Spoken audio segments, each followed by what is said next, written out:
And for the first time in my life, I forgave my dad for all the things he's ever done to me, all the abuse that I remember as a kid, for leaving my family. Pull up, like beaming on the place. Push up, darkness flee from the place. Pull up, like beaming on the place. Push up, darkness flee from the place. Pull up, like beaming on the place. Okay, so I'm here with Alex Pham, who recently moved to Shaman and has been helping with Manthanos /Kairos.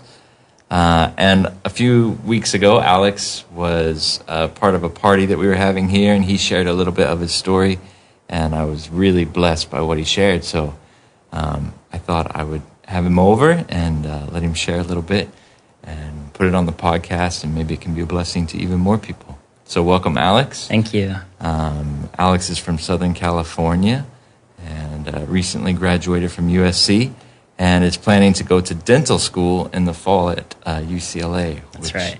is amazing. Amazing, you. yeah. And there's more to that story, and it's all amazing, but I won't steal his thunder. So, Alex, why don't you just share whatever's on your heart, and love to hear your story. Yeah, I'm just going to share a little bit about just God's goodness in my life so far. I'm only 22, and God has already shown so much of his love, so much of his grace to me these past several years.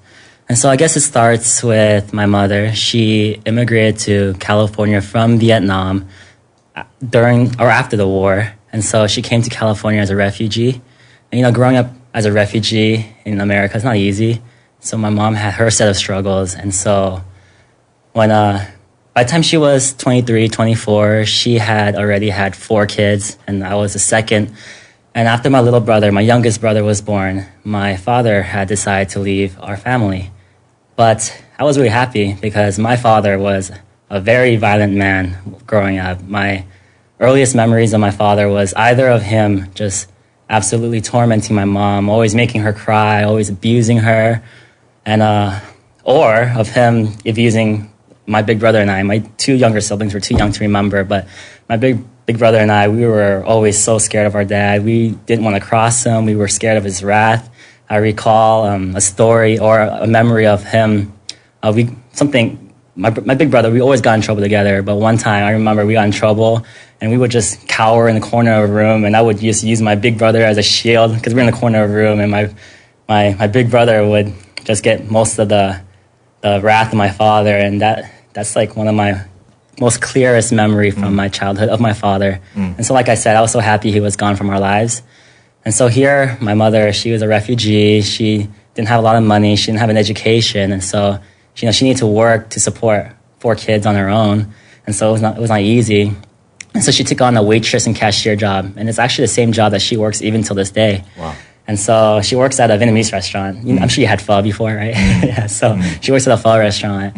And so at a restaurant, she had to work breakfast, lunch, and dinner. And so growing up, my siblings and I, we never had a meal with our mom, much less we saw her at all. And so we were constantly passed around from babysitter to babysitter, from relative to relative. And so, our caretakers, they would sometimes have children of their own. And so they would rarely see my siblings and I as children of their own. And so a lot of times growing up, we could see the favoritism that our caretakers would have over their children and not for us. And, we were just kids, we were just growing up. And even though we were just kids, we don't even understand what's going on. But we definitely felt a little lonely, a little sad.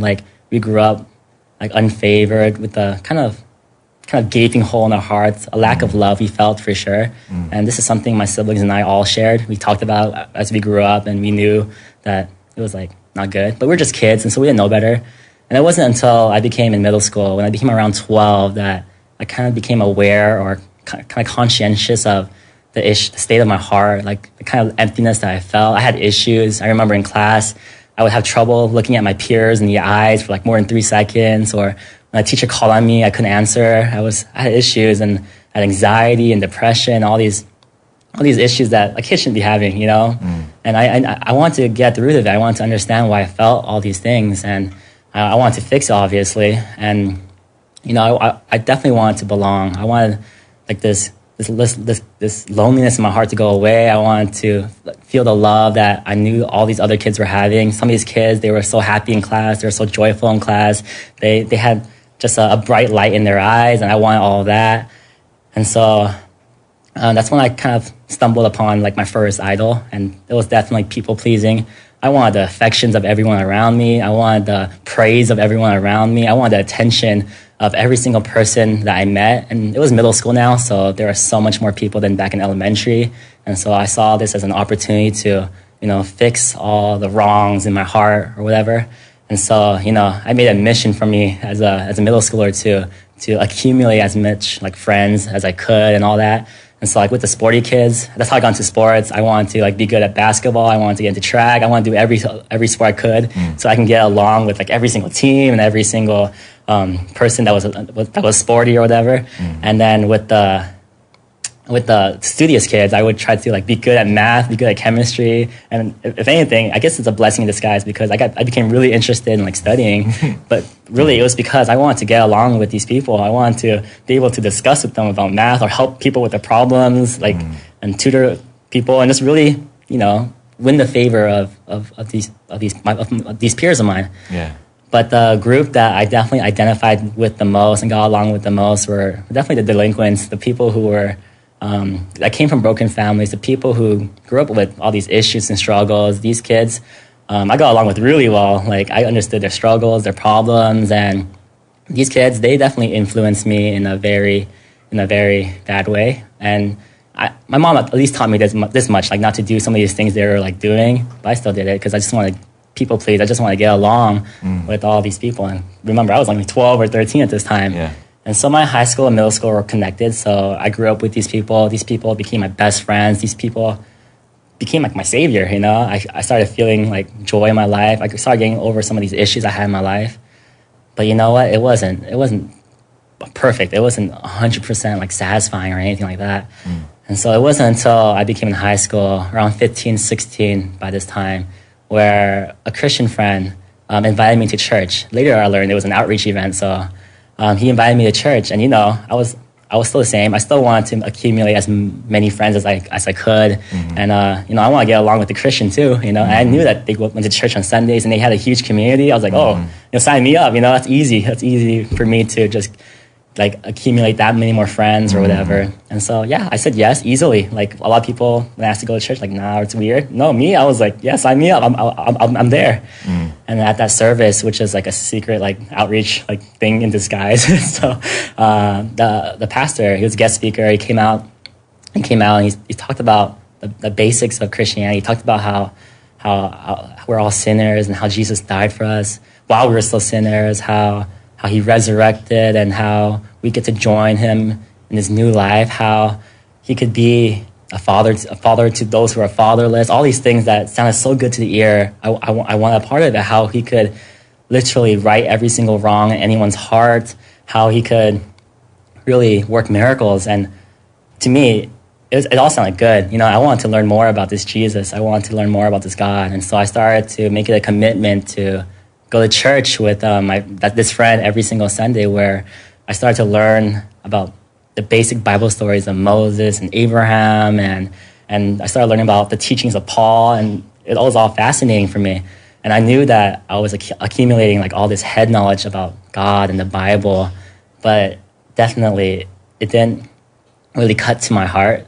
And I learned why. During a sermon I heard on a Sunday, the pastor was talking about how we can't really serve two masters. That when we try to serve two masters, there will be chaos in our hearts.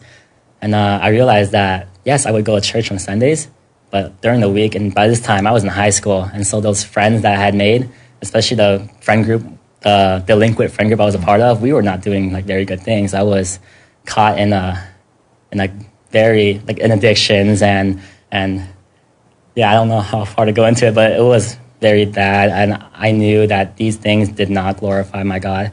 And so, I was stuck, convicted, knowing that I had to make a decision whether to follow God or keep worshiping the world. I knew I couldn't do both at the same time anymore. And so, long story short, I did make the decision to really count the cost, to really take up my cross, to really follow Jesus, to really forsake sin, to actually repent, to actually turn my back 180 from sin and follow God. And that was when I began to actually experience the grace of God in my life, actually experience the power of God in my life. And I saw my faith in action firsthand when the day I decided to forgive my dad.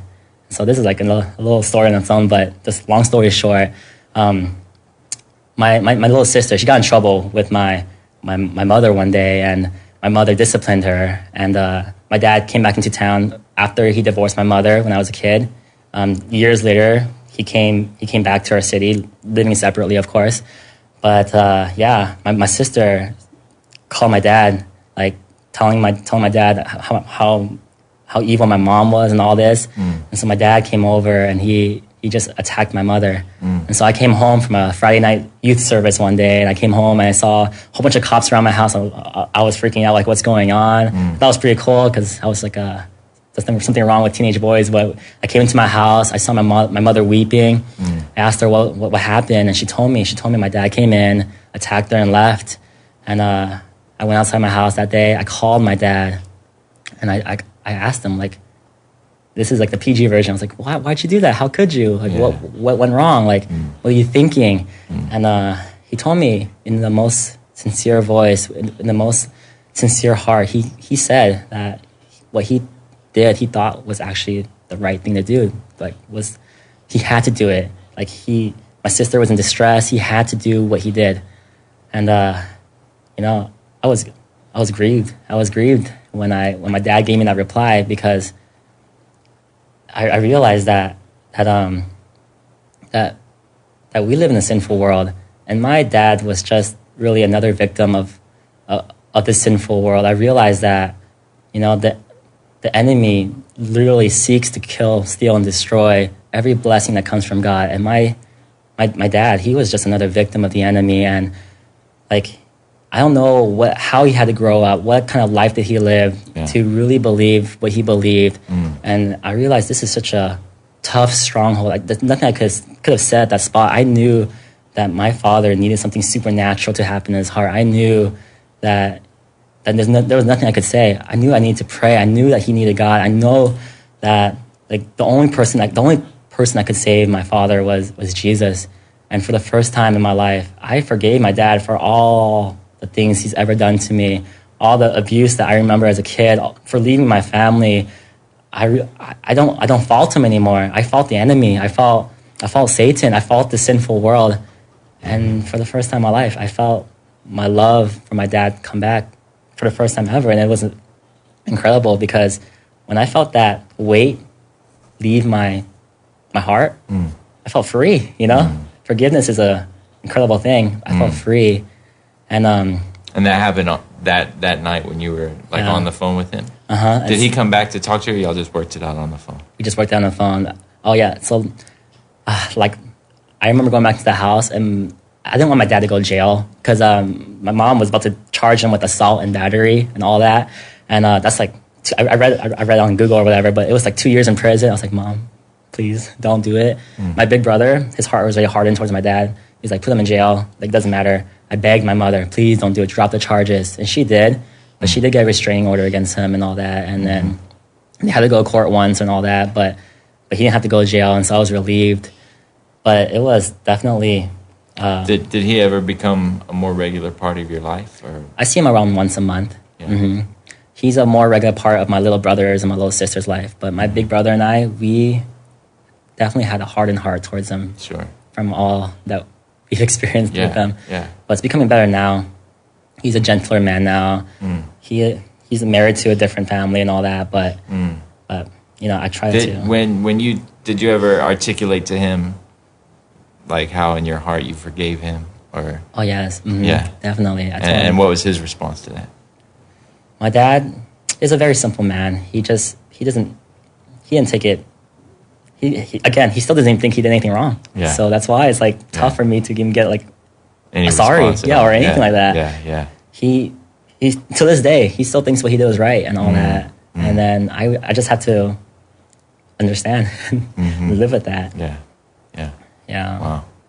But definitely the grievance that I felt that day, like that, this kind of despair, like, oh my goodness, like, Dad, I love you, but this is this. I want you to know Jesus, but you don't, and know that kind of like tearing at my heart. I realized that, wow, that's what God feels for his lost children here on this earth. Yeah.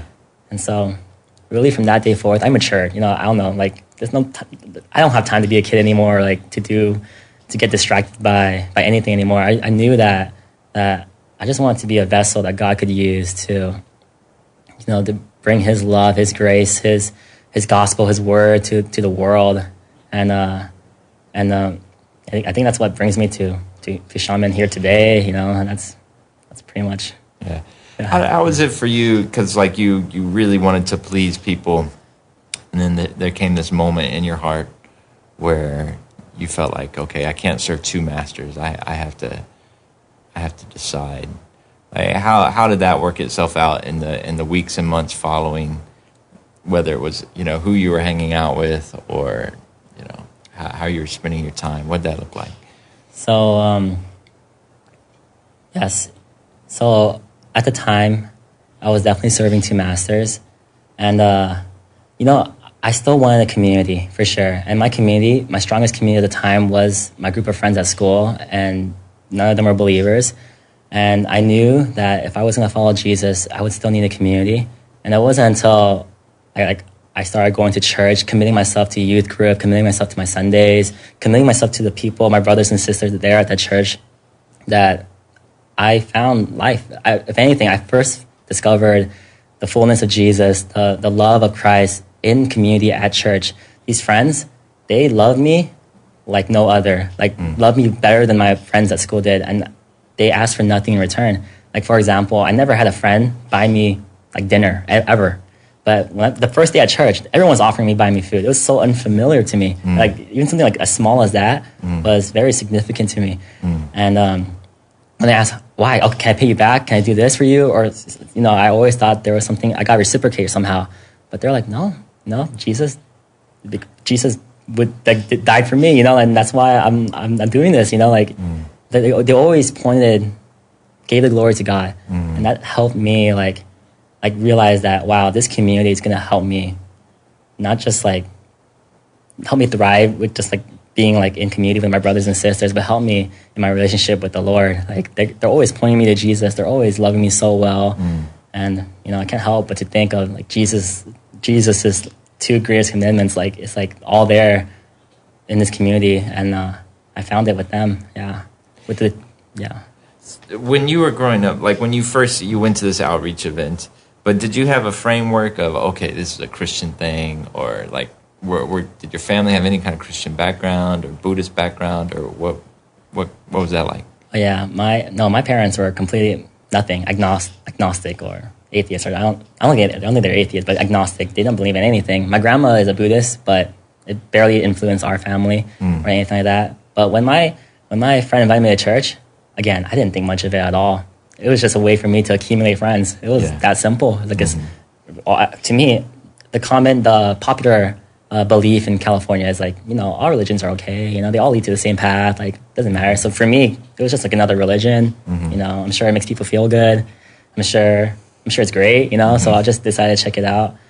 And then I was wrong. It's not just a religion. It's a worldview.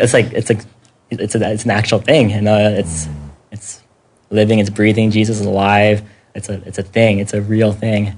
It's a supernatural thing. It's something that I can't even comprehend. And when I realized that, wow, what was I thinking before that? Yeah.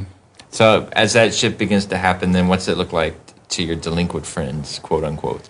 Were they like, hey, Alex, man, what are you doing? Why are you hanging out with these religious people? Yes, exactly. So the first thing I did was, hey, you guys, I discovered something great. Come to church with me on Sundays. Oh my goodness, you have people there are so nice. People there are loving, are incredible. They take you as you are. Even though we're like this and we do pretty bad stuff, and that's how people see us. That's our identity, pretty much. It's okay. They don't see that. They'll love you no matter what. They won't judge you. So I try to bring them. That's the first thing I did. And but then, yeah, actually, now that I'm thinking about it, none of them are believers, even to this day. So none of them budged. None of them wanted to. They continue to live that life. They were going literally down, even though we started down the same path, it diverged big time. I went this way and they went that way.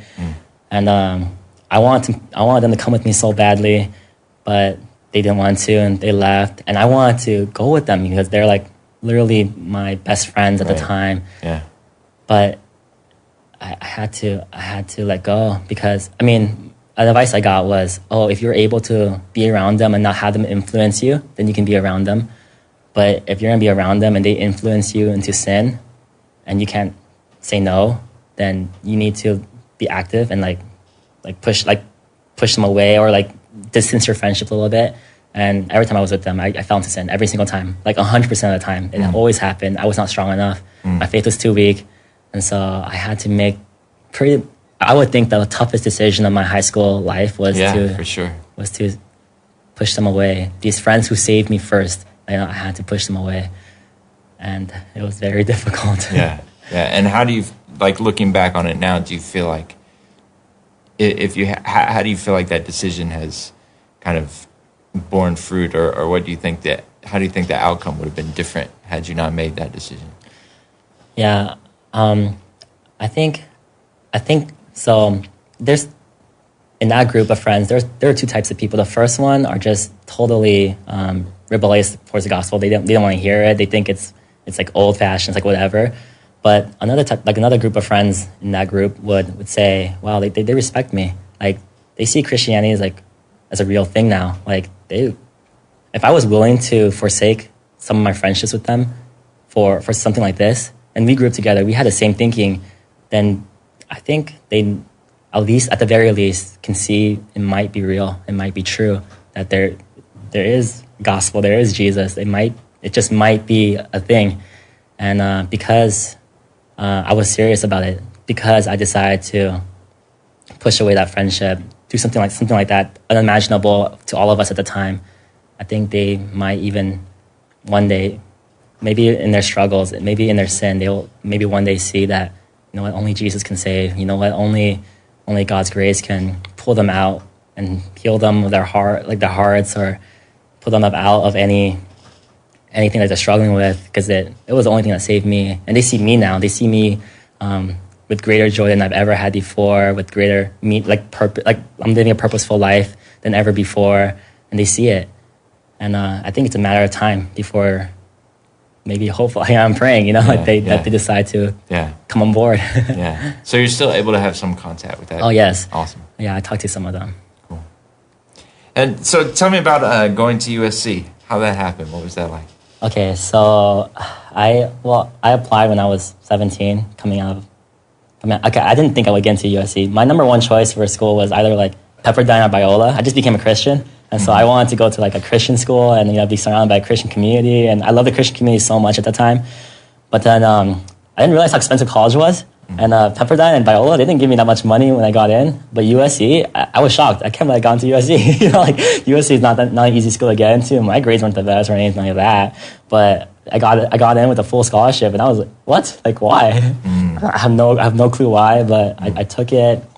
Coming into USC, I wanted to be a doctor. I just wanted to like help people. Like, in my head, I remember I wanted to be a medical missionary. That's like who I want to be. And but then oh my goodness, being a doctor is not easy. Becoming a dentist is not easy. It's long and gruesome. I remember after the first 2 years, there's 8 more years of this. I can't do it. And so I went from wanting to be a doctor to becoming a dentist, which is 4 years less. And I was like, okay, I think I can do this. I can do this. Yeah. And so I studied the sciences. Again, it's not easy, but it was a fun journey. I had so much fun during college. The community that you got hooked up with in high school, were you able to stay in that community as you went to university, or did you have to find another faith community to connect to? Yes. So I found a completely new community. I even left my church because I grew up in Anaheim, which is an hour south of LA.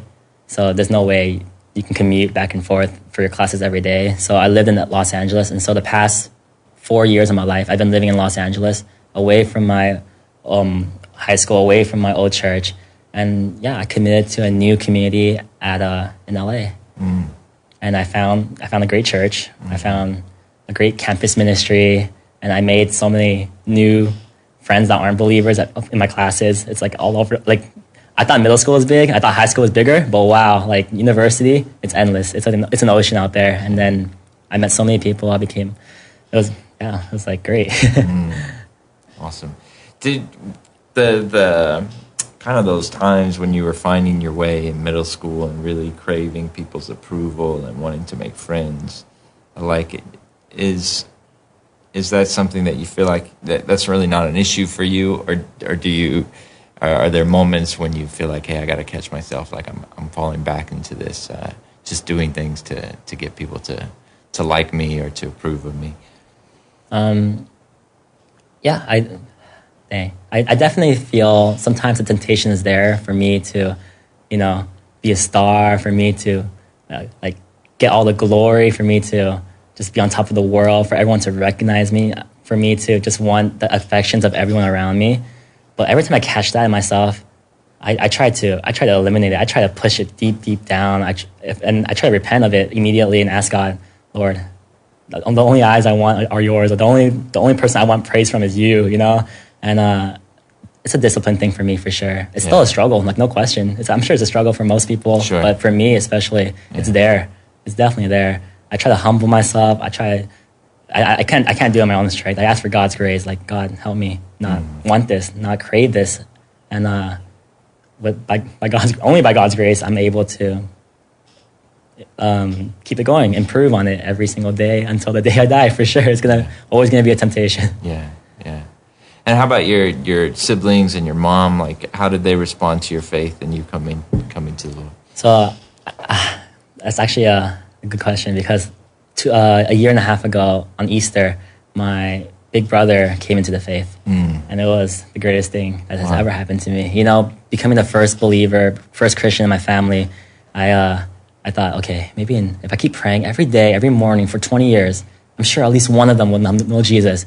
And then God works in amazing ways. He shocked me. One like in 3 or 4 years, my brother, I told him, just come to Easter service. Just come. And then he took it in. He took the gospel in like as easy as I did when I didn't think he would. He was a delinquent. He was messed up. He was a messed up kid. But when he heard the message of the gospel, he took it in and he took it to heart, and he got plugged into the church. He wants to serve. He's a very generous guy. He's already working. He's 1 year older than me, and he makes a lot of money. He gives a lot of his money away to charity, like all this stuff. I was surprised, like, of how much God can work in a man. And I thought I was special. Like, I thought I came to the Lord in a miraculous way. I got humble myself. Like, I was like, wow, God can literally turn anyone around and turn them around radically. And my brother came to the faith. And so it's only a matter of time before my little sister and then my little brother come to the faith, I believe. I'm still praying. And my mom, and then my dad. Yeah. Right now, my mom is dating a guy, and he's Christian. So hopefully it all works out. Yeah. Wow. And talk to us a little bit about the future, which I find amazing. You want to share kind of what, of course it's all, you're holding it before the Lord and you're seeking God's will, but what's it looking like right now? So after I finish my time here in Xiamen, I'm teaching in Xiamen for 5 more months. I will come back in the summer. I'll be teaching an SAT class, and after I finish that class, I will be going to dental school in September. And after 4 more gruesome years in dental school, I will become a dentist, and then immediately I'll be commissioned for the U.S. Navy, where I'll be serving for who knows how long. Awesome. Wow. Yes. That's amazing. Thank you. Congratulations. Yeah.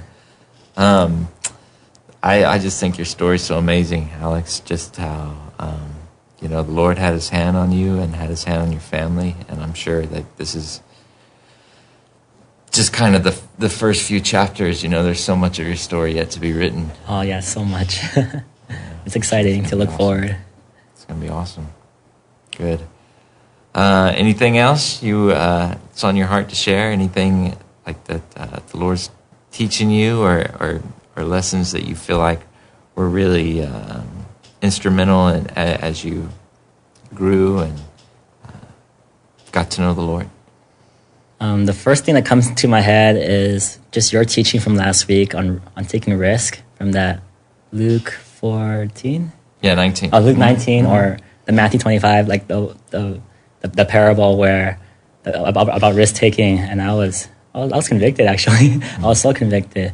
I just want to be faithful with what I've been given, and I want my message to other Christians to be like, just be faithful with what you've been given. You might not have the same life as me, same testimony as me, but that doesn't matter. Your testimony, your story, your life can be used by God. Your story is just as important as anyone else's, and God uniquely crafted your path so that you can be a blessing to certain people that I could never be a blessing to.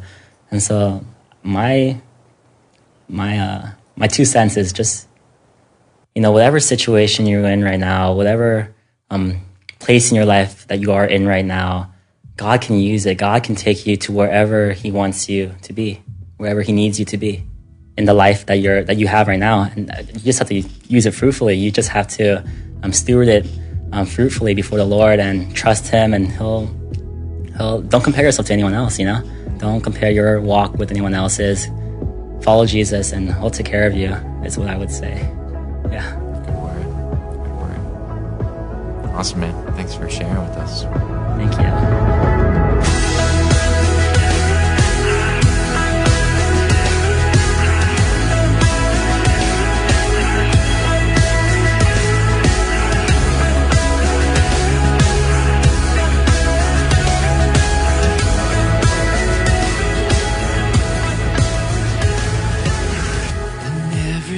That blows and every string that flows, we hear your tenderness in every star that glows.